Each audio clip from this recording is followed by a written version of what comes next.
In the first few years of the Indy Racing League, there was a large assortment of tracks to host IndyCar that we just couldn't imagine hosting races today. Tracks like Atlanta, Charlotte, and Las Vegas are fixtures in the NASCAR schedule, but if Roger Penske got the series to return, people would think he went nuts. Dover is a good example of this too.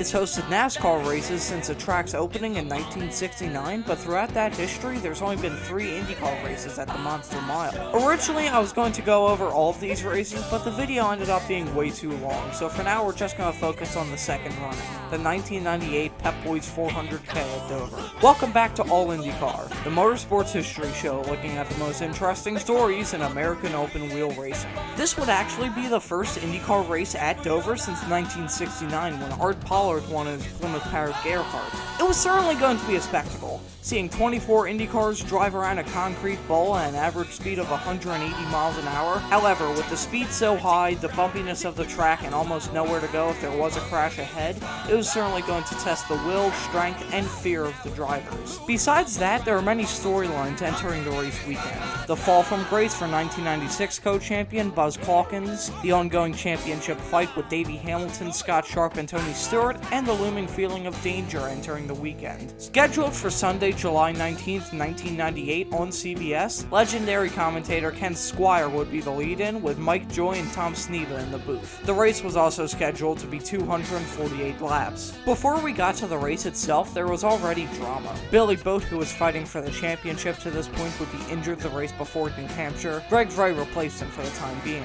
Jim Guthrie would return to the IRL after recovering from serious injuries suffered at Indianapolis. J.J. Yaley and Robbie Buell would both withdraw from the race to protest against skullduggery, which sounds like a bad action TV show from the late 1980s that never made it past a pilot episode. Buzz Calkins' struggles would continue, as after he blew up his engine in practice, Calkins and his team would withdraw from Dover and the next race at Charlotte to improve their performance. Finally, Alessio Salazar would suffer a terrible crash during practice and sustain a broken hip, pelvis, right arm, and right leg. He would be replaced by Scott Harrington. Tony Stewart would start on pole with an average speed of 185.204 miles an hour. The starting grid would be Tony Stewart, Davey Hamilton, Mark Dismore, Scott Sharp, Steve Knapp, Scott Goodyear, Greg Ray, Jeff Ward, Raul Bussell, Ari Leindyke, Stefan Gregor, Kenny Brack, John Paul Jr., Buddy Lazier, Jack Miller, Robbie Unser, Eddie Cheever, Sam Schmidt, Brian Tyler, Jim Guthrie, Marco Greco, and Scott Harrington. The race would start and was honestly pretty calm at first. Davey Hamilton would get an amazing start and take the lead from Tony Stewart as the other cars shuffled around in the field. Scott Harrington would pull into the pits and retire after lap 1 with handling issues, while John Paul Jr. would have engine issues 2 laps later.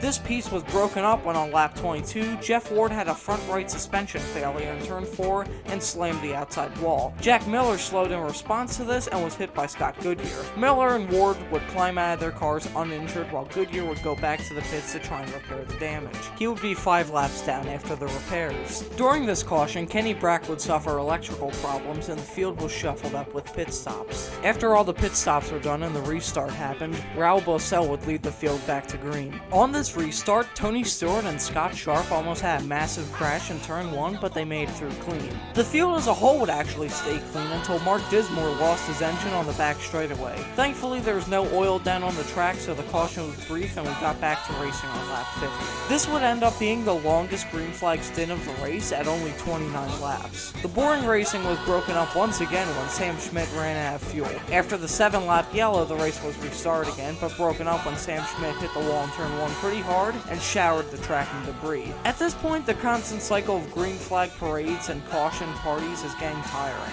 By the time we've reached lap 100, 36 laps have been under yellow, coming from 4 cautions. On the next restart, there was an awful crash between Greg Ray and Eddie Cheever, where Ray got loose under Cheever and sandwiched Cheever against the wall. The fact these two walked out of the car and were not seriously injured is unbelievable. The rest of the race was filled with accidents, one of which was so bad it landed Steve Knapp in the hospital. 13 of the 22 drivers racing that day would suffer severe issues in the race, with 11 11 of them retiring from the race. Scott Sharp would win the 1998 Pep Boys 400K with Buddy Lazier and Marco Greco behind him in second and third. And now it's time for me to describe the main problem with this race, or sorry, I should say the main problems with this race. Pretty much everything you can list as being reasons a race would be terrible can be applied here. The cars were just way too fast for the track, mainly. The speeds were too high, and so was the grip, so nobody could pass, and since this was the era before the safer barrier, nobody wanted to get horrifically injured, so nobody wanted to pass either. The bumps obviously didn't help with the racing either, and would also rattle the cars to death. Jeff Ward's suspension failure,